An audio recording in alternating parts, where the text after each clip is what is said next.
Hello friends, welcome to my new lecture that is complete blood count, जिसको हम CBC test के नाम से भी जानते हैं।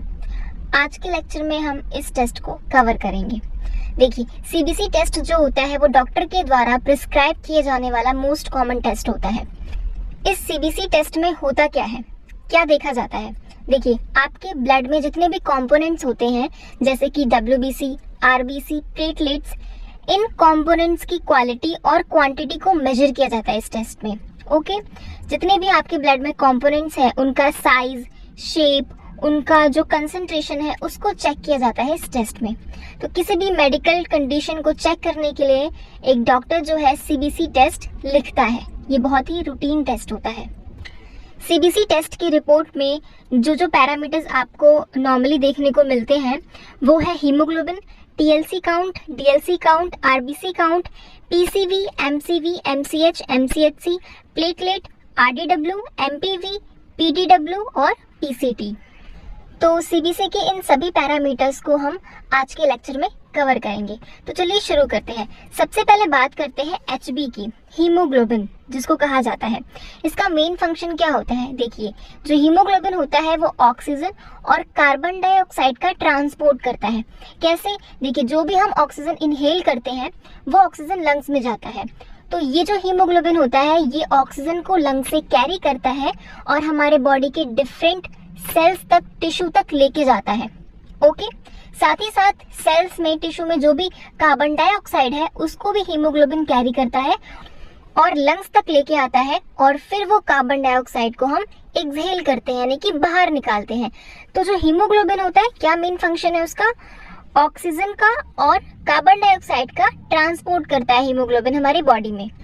ओके, तो अगर हम हीमोग्लोबिन के नॉर्मल रेंज की बात करें तो एक मेल में हीमोग्लोबिन की जो नॉर्मल रेंज होती है वो 13 से 16 mg पर डेसीलीटर होती है और फीमेल में इसकी नॉर्मल रेंज होती है 12 से लेके 15 mg पर डेसीलीटर तक। बट अगर मेल में 17 mg पर डेसीलीटर से ज़्यादा और फीमेल्स में 16 mg पर डेसीलीटर से ज़्यादा हीमोग्लोबिन की रेंज हो जाए तो इस कंडीशन को हम बोलते हैं पॉलीसाइथीमिया।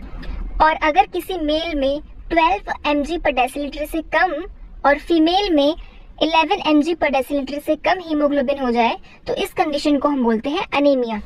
ये जो रेंज मैं आपको बता रही हूँ और आगे जो बताऊंगी आपको नॉर्मल रेंजेस, ये आपको अलग अलग जगह पे थोड़ी बहुत चेंज मिल सकती है क्योंकि ये लैब टू लैब वेरी करती है। ओके, फर्स्ट पैरामीटर क्या था हमारा? हीमोग्लोबिन, जिसको हमने कंप्लीट किया। सेकेंड जो पैरामीटर है वो है टीएलसी, टोटल ल्यूकोसाइट काउंट, जिनको डब्ल्यूबीसी काउंट भी कहा जाता है। तो ये जो व्हाइट ब्लड सेल्स होते हैं ये हमारे बॉडी के गार्ड होते हैं। कैसे? जो भी बाहर के फॉरेन पार्टिकल्स होते हैं, जो पैथोजेंस होते हैं, माइक्रो ऑर्गेनिज्म होते हैं जो हमारे बॉडी में जाके इन्फेक्शियस डिजीज कॉज करते हैं, उनसे ये डब्ल्यूबीसी हमको प्रोटेक्ट करता है और हमें बीमार होने से बचाता है। ओके, अगर हम डब्ल्यूबीसी के नॉर्मल काउंट की बात करें तो एक एडल्ट में इसका जो नॉर्मल काउंट होता है वो 4000 से 11000 सेल्स पर माइक्रोलीटर ऑफ ब्लड होता है और 2 to 6 इयर्स के बच्चों में 5000 से लेके 19000 सेल्स पर माइक्रोलीटर ऑफ ब्लड इसकी नॉर्मल रेंज होती है। और न्यूबॉर्न्स में डब्ल्यूबीसी की जो नॉर्मल रेंज होती है वो 9000 से 30000 सेल्स पर माइक्रोलीटर ऑफ ब्लड होती है। बट कुछ कंडीशन ऐसी होती हैं जिनमें इन डब्ल्यूबीसी का जो काउंट है वो बहुत ज़्यादा अप या फिर बहुत ज़्यादा डाउन हो जाता है। ओके, तो कुछ टर्म्स हैं जो हम देखेंगे, जैसे कि अगर डब्ल्यूबीसी काउंट का जो नॉर्मल रेंज है वो 4000 से 11000 सेल्स पर माइक्रोलीटर ऑफ ब्लड होता है, मैं एडल्ट की बात कर रही हूँ, तो अगर आपकी सीबीसी की रिपोर्ट में डब्ल्यूबीसी काउंट 4000 सेल्स पर माइक्रोलीटर ऑफ ब्लड से कम है तो इस कंडीशन को हम बोलते हैं ल्यूकोपीनिया। ओके, वो कौन कौन से कॉजेज हैं? अगर कोई पेशेंट कीमोथेरेपी या फिर रेडिएशन वगैरह ले रहा है, या फिर एप्लास्टिक एनीमिया की कंडीशन में बोन मैरो ट्रांसप्लांट हुआ है, कोई इन्फेक्शियस डिजीज है जैसे कि HIV, AIDS, autoimmune disease है या फिर माल न्यूट्रिशन है, तो ऐसे में आपको ल्यूकोपीनिया जैसी कंडीशन देखने को मिलती है। वहीं इसके अपोजिट अगर आपकी सीबीसी की रिपोर्ट में डब्ल्यूबीसी काउंट जो है वो 11000 सेल से ज्यादा है तो इस कंडीशन को हम बोलते हैं ल्यूकोसाइटोसिस। कॉजेस क्या है?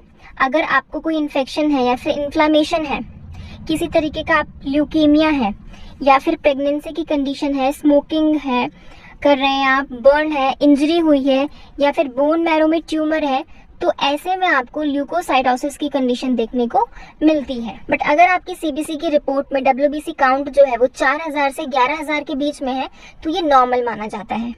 तो अभी जो हमने पैरामीटर कवर किया वो है TLC, total leucocyte count. Third जो पैरामीटर है वो है DLC काउंट, यानी कि डिफरेंशियल ल्यूकोसाइट काउंट। देखिए अभी हमने पढ़ा था कि जो WBCs होते हैं वो हमें प्रोटेक्ट करते हैं अगेंस्ट इन्फेक्शियस डिजीज और फॉरेन पार्टिकल से। तो ये जो WBCs होते हैं ये मेन 5 टाइप्स के होते हैं, न्यूट्रोफिल्स, लिम्फोसाइट, मोनोसाइट, इओसिनोफिल और बेसोफिल। तो ये पांचों जो है ये WBCs के ही टाइप होते हैं और ये पांचों जो है हमारे इम्यून सिस्टम का ही एक पार्ट होते हैं। ओके, ये पांचों जो है ये हमें इन्फेक्शियस डिजीज से बचाते हैं, लेकिन इनका जो फंक्शन होता है वो स्पेसिफिक होता है, इनका जो रोल है रिस्पॉन्ड करने का वो डिफरेंट होता है। कैसे? कोई WBC क्या करेगा, केमिकल रिलीज करके बैक्टीरिया को किल करेगा, कोई WBC क्या करेगा, दूसरे WBC को सिग्नल देके अलर्ट करेगा कि तू भी जा और इन्फेक्शन से फाइट कर, कोई WBC क्या करेगा, एंजाइम रिलीज करके पैथोजेंस को किल करेगा, कोई WBC क्या करेगा, एंटीबॉडी बनाएगा ताकि ज्यादा से ज्यादा जो है हेल्प मिल सके। तो पांचों WBC का फंक्शन तो सेम है, सारे WBC क्या कर रहे हैं, इन्फेक्शन से ही फाइट कर रहे हैं, बट सबका जो रोल है रिस्पॉन्ड करने का वो डिफरेंट है। और इन पांचों WBCs की जो नॉर्मल रेंज होती है वो भी अलग अलग होती है। तो हम इन डिफरेंशियल ल्यूकोसाइट काउंट के बारे में ही पढ़ेंगे और इनकी नॉर्मल रेंजेस के बारे में भी जानेंगे। ठीक है, तो सबसे पहला जो WBC का टाइप है वो है न्यूट्रोफिल। न्यूट्रोफिल का फंक्शन क्या होता है कि ये केमिकल को रिलीज करता है और बैक्टीरिया की ग्रोथ को रोक देता है या फिर उसको पूरा डिस्ट्रॉय ही कर देता है। ठीक है, न्यूट्रोफिल जो होता है इसकी जो नॉर्मल रेंज होती है वो होती है 40% से 70% of all WBC in the blood stream. ये मैं आपको परसेंटेज में नॉर्मल रेंज बता रही हूँ, 40 से 70% इसकी नॉर्मल रेंज होती है। कुछ टर्म्स है जो हम यूज करते हैं न्यूट्रोफिल्स के लिए, जैसे कि अगर न्यूट्रोफिल का काउंट 70% से ज्यादा हो जाता है तो इस कंडीशन को हम बोलते हैं न्यूट्रोफीलिया। कॉजेस क्या क्या है, अगर किसी को बैक्टीरियल इन्फेक्शन है, इंजरी हुई है, स्मोकिंग करता है या फिर इन्फ्लामेशन है, सीवियर एक्सरसाइज किया है या फिर स्टेरॉइड का यूज करते हैं, तो ऐसे में न्यूट्रोफीलिया की कंडीशन देखने को मिलती है। ओके, सेकेंड जो टर्म है वो है न्यूट्रोपीनिया। अगर न्यूट्रोफिल का काउंट 40% से कम हो जाता है तो इस कंडीशन को हम बोलते हैं न्यूट्रोपीनिया, यानी कि न्यूट्रोफिल्स की कमी हो गई है। कॉजेस क्या क्या है, अगर पेशेंट को HIV एड्स है, एप्लास्टिक एनीमिया है, बोन मैरो फेल हो गया है, ओके, कीमोथेरेपी या फिर रेडिएशंस वगैरह ले रहे हैं, और ल्यूकीमिया में आपको न्यूट्रोपीनिया की कंडीशन देखने को मिलती है। ओके, तो ये था न्यूट्रोफिल्स के बारे में। सेकंड जो टाइप है WBC का वो है लिम्फोसाइट। इसका फंक्शन क्या होता है, जो भी सेल्स वायरसेस से इन्फेक्टेड हो जाते हैं उन सेल्स को ये लिम्फोसाइट डिस्ट्रॉय कर देता है। साथ ही साथ ये जो सेल होता है लिम्फोसाइट ये एंटीबॉडी का भी प्रोटेक्शन करता है। ओके, इसकी जो नॉर्मल रेंज होती है वो 20 से 40% होती है। अगर 20% से कम लिम्फोसाइट हो जाते हैं तो इस कंडीशन को हम बोलते हैं लिम्फोसाइटोपीनिया। ओके, कॉजेस क्या क्या है, अगर पेशेंट कीमोथेरेपी ड्रग्स ले रहा है, रेडिएशंस ले रहा है, HIV एड्स है, वायरल हेपेटाइटिस है, ओके, कोई ब्लड डिजीज है जैसे कि हॉटकिन डिजीज है, ऑटोइम्यून डिजीज है जैसे कि ल्यूपस वगैरह, ओके, या फिर स्टेरॉइड का यूज करता है, तो ऐसे में लिम्फोपीनिया की कंडीशन देखने को मिलती है। और अगर लिम्फोसाइट की जो रेंज है वो 40% से ज्यादा हो जाती है तो इस कंडीशन को हम बोलते हैं लिम्फोसाइटोसिस। कॉजेस क्या क्या है, अगर वायरल इन्फेक्शन है, साइटोमेगालोवायरस का इन्फेक्शन है या फिर ब्लड का कैंसर हो रखा है, और मोनोन्यूक्लियोसिस की कंडीशन में भी लिम्फोसाइटोसिस आपको देखने को मिलता है। थर्ड जो टाइप है WBC का वो है इओसिनोफिल्स। इओसिनोफिल्स का फंक्शन क्या होता है, इओसिनोफिल्स अपने ग्रैनुल्स से केमिकल्स को रिलीज करते हैं और एलर्जेंस को और पैरासाइट को डिसेबल कर देते हैं, ठीक है, जिससे वो किल हो जाते हैं। इसकी जो नॉर्मल रेंज होती है इओसिनोफिल्स की वो 2 to 6% होती है। ओके, अगर इओसिनोफिल्स जो है वो 6% से ज्यादा प्रेजेंट है तो इस कंडीशन को हम बोलते हैं इओसिनोफीलिया। कॉजेज क्या क्या होते हैं? अस्थमा की कंडीशन में, ऑटो इम्यून डिजीज है, हे फीवर है, पैरासिटिक इन्फेक्शन है या फिर स्किन डिसऑर्डर है, तो ऐसी कंडीशन में इओसिनोफिल्स का जो परसेंटेज है वो हाई हो जाता है। वहीं अगर इओसिनोफिल्स जो है वो 2% से कम प्रेजेंट है आपके ब्लड में, तो इस कंडीशन को हम बोलते हैं इओसिनोपेनिया। कॉजेज क्या क्या है? कुशिंग सिंड्रोम की कंडीशन में, सेप्सिस की कंडीशन में और अल्कोहल इंटॉक्सिकेशन की कंडीशन में इओसिनोपेनिया आपको देखने को मिलता है। ओके, फोर्थ जो टाइप है WBC का वो है मोनोसाइट। इसका फंक्शन क्या होता है? ये जो मोनोसाइट्स होते हैं ये ब्लड स्ट्रीम में रह के भी जो है पैथोजेंस को किल करते हैं, साथ ही साथ क्या करते हैं ये टिश्यूज में भी चले जाते हैं, टिश्यूज में जाके वहां पे भी ये पैथोजेंस को किल करते हैं उनको खाकर। ओके, फैकोसाइट करते हैं। साथ ही साथ ये जो मोनोसाइट होते हैं ये दूसरे सेल्स को भी, दूसरे WBCs को भी अलर्ट करते हैं, एक्टिवेट करते हैं कि तुम भी आओ और उस जगह पे जहाँ पे इन्फेक्शन चल रहा है और फाइट करो। ओके, और इन्फेक्शन से लड़ो। मोनोसाइट की जो नॉर्मल रेंज होती है वो 2 to 10% होती है। अगर 10% से ज्यादा मोनोसाइट्स प्रेजेंट है ब्लड स्ट्रीम में तो इस कंडीशन को हम बोलते हैं मोनोसाइटोसिस। कॉजेज क्या क्या है? बैक्टीरियल, वायरल और फंगल इन्फेक्शन की कंडीशन में इनकी रेंज बढ़ जाती है, या फिर अगर ऑटोइम्यून डिसऑर्डर है जैसे कि ल्यूपस, ओके, ट्यूबरकुलोसिस की कंडीशन में, या फिर इन्फ्लामेटरी बाउल डिजीज है, तो ऐसी कंडीशन में आपको मोनोसाइटोसिस देखने को मिलता है।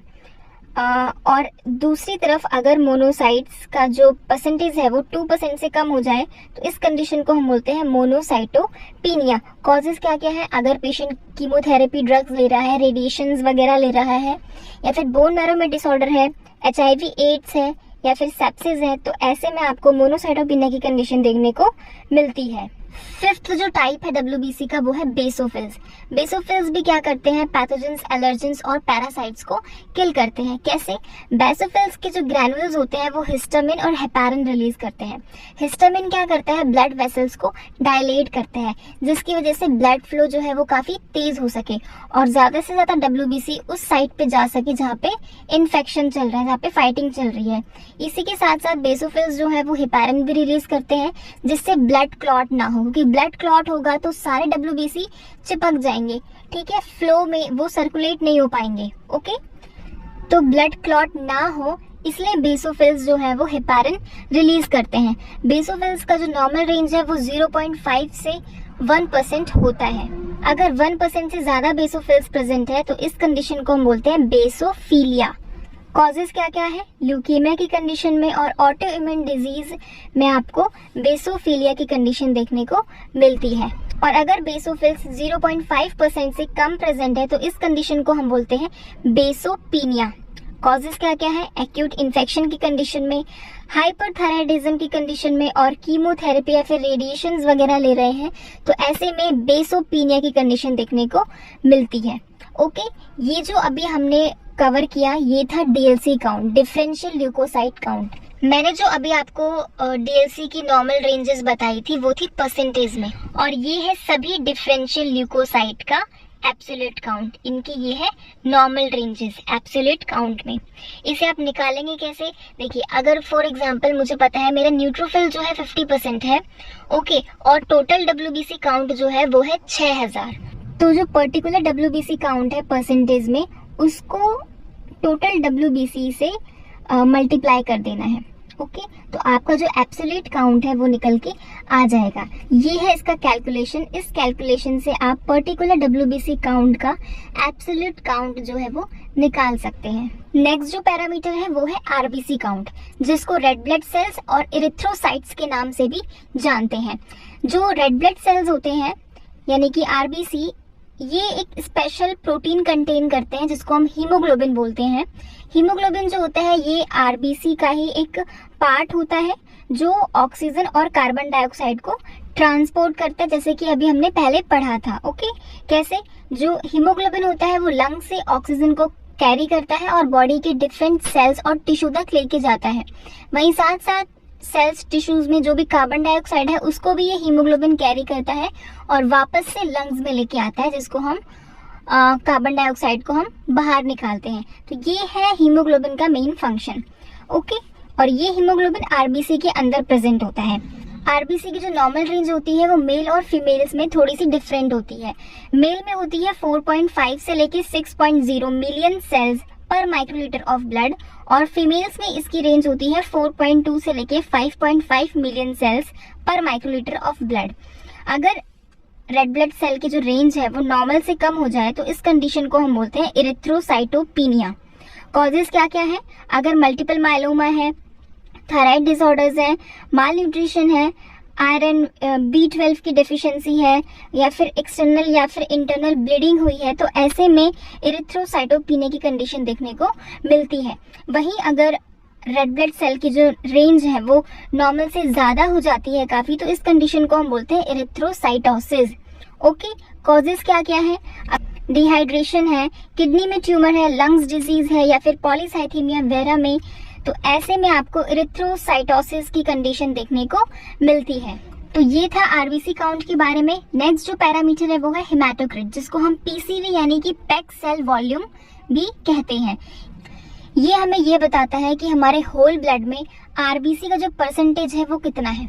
आपने ब्लड कॉम्पोजिशन में पढ़ा होगा कि जो ब्लड है उसमें एक फ्लूइड पार्ट प्रेजेंट होता है और एक सेलुलर पार्ट प्रेजेंट होता है। फ्लूइड पार्ट जिसमें प्लाज्मा आता है और वो 55% प्रेजेंट होता है, और सेलुलर पार्ट जिसमें प्लेटलेट, डब्ल्यूबीसी और आरबीसी आते हैं और वो 45% प्रेजेंट होते हैं। तो सीबीसी की रिपोर्ट में पीसीवी यही बताता है कि आपके होल ब्लड में जो सेलुलर पार्ट है, मेनली आरबीसी, वो कितने परसेंटेज में प्रेजेंट है। तो एक मेल में पैक्ड सेल वॉल्यूम की जो नॉर्मल रेंज होती है वो 41 से 50% होती है, और फीमेल में इसकी नॉर्मल रेंज होती है 36 से 48% तक। अगर आपकी सीबीसी की रिपोर्ट में जो एमसीवी है वो लो है, तो ये अनीमिया की कंडीशन में देखने को मिलता है, जैसे कि sickle cell anemia, iron deficiency anemia, folate level कम है, विटामिन B12 की डेफिशिएंसी है, या फिर बोन मैरो डिसऑर्डर है। और अगर आपकी सीबीसी की रिपोर्ट में पीसीवी जो है वो हाई है नॉर्मल से, तो ये कौन सी कंडीशन में देखने को मिलता है? पॉलीसाइथेमिया है, डिहाइड्रेशन है, अगर लंग डिजीज है, हार्ट डिजीज है, तो ऐसे में आपका जो हेमाटोक्रिट है वो हाई रहता है। नेक्स्ट पैरामीटर है एमसीवी, जिसको मीन सेल वॉल्यूम या फिर मीन कॉर्पस्कुलर वॉल्यूम भी कहते हैं। एमसीवी ये बताता है कि आपके ईच रेड ब्लड सेल का एवरेज साइज कितना है। ओके, ये है एमसीवी को कैलकुलेट करने का फॉर्मूला। एमसीवी की जो नॉर्मल रेंज होती है वो 80 से 100 फेम्टोलीटर होती है। अगर एमसीवी की जो रेंज है वो नॉर्मल है, इसका मतलब कि जो आरबीसी है वो नॉर्मल साइज के हैं, यानी नॉर्मोसाइट्स हैं। और अगर एमसीवी लो है, यानी कि 80 फेम्टोलीटर से कम है एमसीवी की वैल्यू, इसका मतलब कि जो रेड ब्लड सेल है उनका साइज बहुत छोटा है, वो माइक्रोसाइट्स हैं। तो ये जो है मेनली आयरन डेफिशिएंसी एनीमिया की कंडीशन में और थैलेसीमिया की कंडीशन में देखने को मिलता है। और अगर आपकी एमसीवी की जो वैल्यू है वो हाई है, यानी कि 100 फेम्टोलीटर से ज़्यादा है, तो ऐसे में आपके आरबीसी का जो साइज है वो नॉर्मल से बहुत बड़ा है, यानी कि मैक्रोसाइट है वो। ओके, तो ये जो है B12 की डेफिशिएंसी और फॉलिक एसिड की डेफिशिएंसी में आपको एमसीवी जो है हाई देखने को मिलता है। नेक्स्ट पैरामीटर है एमसीएस, जिसको मीन सेल हीमोग्लोबिन या फिर मीन कॉर्पस्कुलर हीमोग्लोबिन के नाम से भी हम जानते हैं।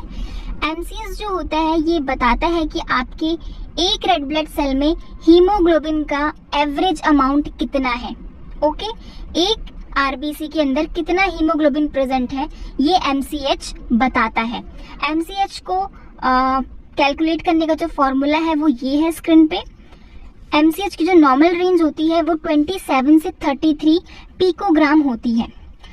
ओके, अगर एमसीएच का लेवल नॉर्मल से ज़्यादा है, उसकी रेंज नॉर्मल से हाई है, तो ये विटामिन B12 की डेफिशिएंसी और फॉलिक एसिड की डेफिशिएंसी में देखने को मिलता है। और अगर एमसीवी की जो रेंज है वो नॉर्मल से कम है, तो ये आयरन डेफिशिएंसी एनीमिया और थैलेसीमिया की कंडीशन में देखने को मिलता है। नेक्स्ट पैरामीटर है एमसीएचसी, जिसको मीन सेल हीमोग्लोबिन कंसंट्रेशन कहा जाता है। एमसीएचसी हमें ये बताता है कि पूरे पैक्ड रेड सेल में एवरेज हीमोग्लोबिन का कंसंट्रेशन कितना है। ओके, MCHC को कैलकुलेट करने का फॉर्मूला ये है। MCHC की जो नॉर्मल रेंज होती है वो 33 से 35 ग्राम पर डेसीलीटर होती है। अगर MCHC लो है तो ये आयरन डेफिशिएंसी एनीमिया की कंडीशन में देखने को मिलता है, और अगर MCHC हाई है तो ये विटामिन B12 की डेफिशिएंसी और लीवर डिजीज की कंडीशन में देखने को मिलता है। नेक्स्ट पैरामीटर है प्लेटलेट। प्लेटलेट भी ब्लड का ही कंपोनेंट होता है। क्या फंक्शन होता है प्लेटलेट का? प्लेटलेट जो है ब्लड को क्लॉट करता है और ब्लड को लॉस होने से प्रिवेंट करता है। कैसे? कहीं पे भी अगर हमारे हाथ पे या कहीं पे बॉडी में कहीं कट लग जाता है तो वहां से खून निकलने लगता है, ब्लीडिंग होने लगती है, लेकिन कुछ टाइम के बाद आप देखते हैं कि वो ब्लीडिंग स्टॉप हो जाती है। किसकी वजह से? प्लेटलेट की वजह से। प्लेटलेट जो है उस जहाँ पे कट लगा है वहां पे इंजरी साइड पे आते हैं और ब्लड को क्लॉट करते हैं ताकि ब्लड जो है वो लॉस ना हो। प्लेटलेट की जो नॉर्मल रेंज होती है वो 1.5 लाख से 4.5 लाख सेल्स पर माइक्रोलीटर ऑफ ब्लड होती है। अगर प्लेटलेट 1.5 लाख से कम हो जाए तो इस कंडीशन को हम बोलते हैं थ्रोम्बोसाइटोपिनिया। ऐसे में एबनॉर्मल ब्लीडिंग भी होने लगती है। और कॉजेस क्या क्या है, और अगर बोन मैरो में डिसऑर्डर है या फिर कोई वायरसेस की वजह से जैसे कि डेंगू, चिकन पॉक्स, मम्स की वजह से ऐसे में जो प्लेटलेट काउंट है वो डिक्रीज हो जाता है। अगर किसी को एड्स है तो ऐसे में भी जो प्लेटलेट काउंट है वो डिक्रीज हो जाता है। हेरिडिटरी की वजह से भी ऐसा हो सकता है, और एप्लास्टिक एनीमिया की कंडीशन में भी जो प्लेटलेट काउंट है वो डिक्रीज हो जाता है। ओके, वहीं अगर प्लेटलेट काउंट 4.5 लाख से ज्यादा है तो इस कंडीशन को हम बोलते हैं थ्रोम्बोसाइटोसिस। कॉजेस क्या क्या है? अगर किसी तरीके का आपको कैंसर है जैसे कि लंग्स कैंसर है, ब्रेस्ट कैंसर है, ओवरियन कैंसर है, लिम्फोमा है, तो ऐसे में प्लेटलेट काउंट बहुत इंक्रीज हो जाता है। या फिर आयरन डेफिशिएंसी एनीमिया है, हिमोलिटिक एनीमिया है, स्प्लेन जो है वो रिमूव हो चुका है, या फिर कोई मेडिसिन जो है वो रिएक्शन कर गई है, तो ऐसे में भी प्लेटलेट काउंट जो है वो इंक्रीज हो जाता है। नेक्स्ट जो पैरामीटर है वो है RDW, जिसको रेड सेल डिस्ट्रीब्यूशन विड्थ भी कहते हैं। सीबीसी की रिपोर्ट में आपको 2 टाइप्स के RDW देखने को मिलेंगे। एक होगा RDW-CV, जिसको red cell distribution width coefficient of variation कहा जाता है, और दूसरा है RDW-SD, जिसको red cell distribution width standard deviation कहा जाता है। जो RDW-CV होता है वो डिस्ट्रीब्यूशन कर्व की विड्थ और मीन सेल साइज यानी कि MCV दोनों की कैलकुलेशन पे बेस्ड होता है, जिसका कैलकुलेशन होता है it is calculated by dividing the standard deviation of the mean cell size by MCV of red cell and multiply by 100 to convert to a percent. और RDW-CV की जो नॉर्मल रेंज होती है वो परसेंटेज में होती है, यानी कि 11.5% टू 14.5% तक। और जो RDW-SD होता है वो फेम्टोलीटर में RBC डिस्ट्रीब्यूशन कर्व की विड्थ का एक्चुअल मेजरमेंट होता है, और डिस्ट्रीब्यूशन कर्व की विड्थ को उस पॉइंट पर मेजर किया जाता है जो बेस लाइन से 20% ऊपर होता है। RDW-SD को हम फेम्टोलीटर में मेजर करते हैं। इसकी जो नॉर्मल रेंज होती है वो 40 टू 55 फेम्टोलीटर होती है। तो RDW हमें यही बताता है कि हमारे सर्कुलेशन में RBC के साइज में कितना वेरिएशन है। RBC का जो नॉर्मल साइज होता है वो 7 माइक्रोन मीटर होता है। तो अगर सर्कुलेशन में सारे red blood cells same size के होंगे तो RDW भी नॉर्मल होगा। ओके, बट अगर सर्कुलेशन में जो रेड ब्लड सेल्स हैं उनके साइज में बहुत ज्यादा वेरिएशन है, यानी कि कुछ बहुत बड़े हैं साइज में, कुछ बहुत छोटे हैं साइज में, तो ऐसे में RDW जो है वो हाई हो जाएगा। तो हाई RDW जो है वो मेनली न्यूट्रिशनल डेफिशिएंसी एनीमिया की कंडीशन में देखने को मिलता है, जैसे कि iron deficiency anaemia, megaloblastic anaemia, haemolytic anaemia. Okay, और लो RDW का कोई मतलब होता नहीं है, हम सिर्फ नॉर्मल RDW और हाई RDW को ही देखते हैं। देखिए, जो RBC का साइज है वो मेनली MCV और RDW ही बताता है, और MCV और RDW जो है वो अनीमिया को आइडेंटिफाई करने के लिए यूज किया जाता है। जैसे कि लो MCV और नॉर्मल RDW आपको अनीमिया ऑफ क्रॉनिक डिजीज और अल्फा और बीटा थैलेसीमिया की कंडीशन में देखने को मिलता है। वहीं लो MCV और high RDW iron deficiency anaemia और सिकल सेल एनीमिया की कंडीशन में देखने को मिलता है। वहीं हाई MCV और नॉर्मल RDW आपको एप्लास्टिक एनीमिया और क्रॉनिक लीवर डिजीज की कंडीशन में देखने को मिलता है। इसके अलावा हाई MCV और हाई RDW विटामिन B12 की डेफिशिएंसी, फॉलेट लेवल की डेफिशिएंसी और हीमोलिटिक एनीमिया की कंडीशन में देखने को मिलता है। वहीं हाई RDW और normal NCV iron deficiency anaemia, vitamin B12 deficiency और फॉलेट लेवल की डेफिशिएंसी में देखने को मिलता है। एक चीज यहाँ पे याद रहे कि जो MCV होता है वो ईच रेड ब्लड सेल का साइज बताता है कि एक RBC का एवरेज साइज कितना है। वहीं जो RDW होता है वो ये बताता है कि आपके रेड ब्लड सेल के साइज में कितना वेरिएशन है। ओके, आपके सर्कुलेशन में जो रेड ब्लड सेल है उनके साइज में कितना वेरिएशन है, कितने बड़े हैं वो कितने छोटे हैं। तो ये था RDW के बारे में। नेक्स्ट जो पैरामीटर है वो है MPV यानी कि मीन प्लेटलेट वॉल्यूम। तो CBC की रिपोर्ट में MPV हमें ये बताता है कि आपके प्लेटलेट का एवरेज साइज कितना है। जैसे कि MPV हमें क्या बता रहा था कि RBC का एवरेज साइज कितना है, वैसे ही MPV ये बताता है कि हमारे प्लेटलेट का एवरेज साइज कितना है। MPV की जो नॉर्मल रेंज होती है वो 7 फेम्टोलीटर से 9 फेम्टोलीटर तक होती है। MPV से हमें ये पता लगता है कि हमारा जो बोन मैरो है वो किस तरीके से वर्क कर रहा है। अगर MPV हाई है इसका मतलब प्लेटलेट का जो एवरेज साइज है वो नॉर्मल से ज्यादा है। प्लेटलेट जो है वो बड़ी है साइज में, इसका मतलब बोन मैरो से वो अभी अभी निकल के आई है इसलिए वो यंग है। इसका मतलब जो बोन मैरो है वो ठीक से फंक्शन कर रहा है। वहीं दूसरी तरफ अगर CBC की रिपोर्ट में MPV लो है इसका मतलब कि जो प्लेटलेट का साइज है वो बहुत छोटा है, ठीक है, और प्लेटलेट जो है वो बहुत ही ओल्ड हो चुके हैं, छोटे हैं यानी कि ओल्ड हो चुके हैं, और बोन मैरो जो है वो काफी टाइम से जो प्लेटलेट है, यंग प्लेटलेट है, उनको प्रोड्यूस नहीं कर रहा है और ब्लड सर्कुलेशन में ओल्ड प्लेटलेट ही सर्कुलेट हो रहे हैं। तो लो MPV की क्या कॉजेज हैं? अगर एप्लास्टिक एनीमिया है, बोन मैरो फेल हो चुका है, ऑटो इम्यून डिजीज है, कीमोथेरेपी या फिर रेडिएशन वगैरह ले रहे हैं, या फिर अगर आयरन डेफिशिएंसी एनीमिया है तो ऐसे में MPV लो हो जाता है। अगर हाई MPV है तो क्या क्या कॉजेज हैं? अगर किसी को कैंसर है, हाइपोथायराइडिज्म है, विटामिन D की डेफिशिएंसी है, हार्ट डिजीज है या फिर हाइपरथायराइडिज्म है तो ऐसे में MPV जो है वो हाई हो जाता है। नेक्स्ट जो पैरामीटर है वो है PDW जिसको प्लेटलेट डिस्ट्रीब्यूशन विड्थ कहा जाता है। PDW हमें ये बताता है कि आपके प्लेटलेट के साइज में कितना वेरिएशन है। जैसे कि RDW बता रहा था कि RBC के साइज में कितना वेरिएशन है, कितने छोटे हैं, कितने बड़े हैं साइज में, वैसे ही जो PDW है वो ये बताता है कि प्लेटलेट के साइज में कितना वेरिएशन है, प्लेटलेट कितने बड़े हैं, कितने छोटे हैं या उनका साइज इक्वल है, ये PDW बताता है। PDW की जो नॉर्मल रेंज होती है वो 8.3 से 56.6% तक होती है। अगर PDW हाई है इसका मतलब प्लेटलेट के साइज में बहुत ज्यादा वेरिएशन है। हाई MPV और हाई PDW जो है वो इन्फ्लामेशन और थायराइड मैलिग्नेंसी को बताता है। इसके अलावा हाई PDW जो है वो रेस्पिरेटरी डिसऑर्डर्स, अनीमिया, इन्फेक्शन और बोन मैरो डिसऑर्डर की कंडीशन में देखने को मिलता है। वहीं अगर RDW लो है तो viral infection, bone marrow disorder या फिर कुछ मेडिकेशंस की वजह से भी PDW जो है वो लो हो जाता है। नेक्स्ट जो पैरामीटर है वो है PCT यानी कि प्लेटलेट क्रिट। CBC की रिपोर्ट में प्लेटलेट क्रिट हमें ये बताता है कि हमारे पूरे होल ब्लड में प्लेटलेट का जो परसेंटेज है वो कितना है। जैसे कि जो हिमेटोक्रिट था यानी कि PCV वो ये बता रहा था कि पूरे होल ब्लड में RBC का परसेंटेज कितना है, ठीक है, वैसे ही प्लेटलेट क्रिट क्या बता रहा है कि पूरे होल ब्लड में प्लेटलेट का जो परसेंटेज है वो कितना है, यानी कि पूरे होल ब्लड में प्योर प्लेटलेट का प्रपोर्शन कितना है, ये प्लेटलेट क्रिट बताता है।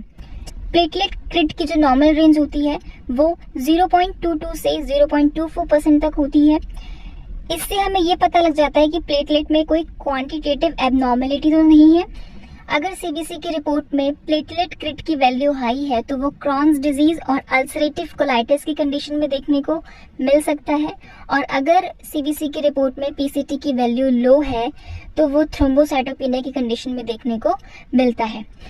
ओके तो फ्रेंड्स, आज के लेक्चर में हमने CBC की रिपोर्ट्स में जो मेन पैरामीटर्स आते हैं उनको हमने कवर किया है। अगर आपको मेरी वीडियो पसंद आई तो प्लीज मेरी वीडियो को लाइक करिए, सब्सक्राइब करिए और अपने फ्रेंड्स के साथ भी शेयर करिए। मिलते हैं नेक्स्ट लेक्चर में। Thank you.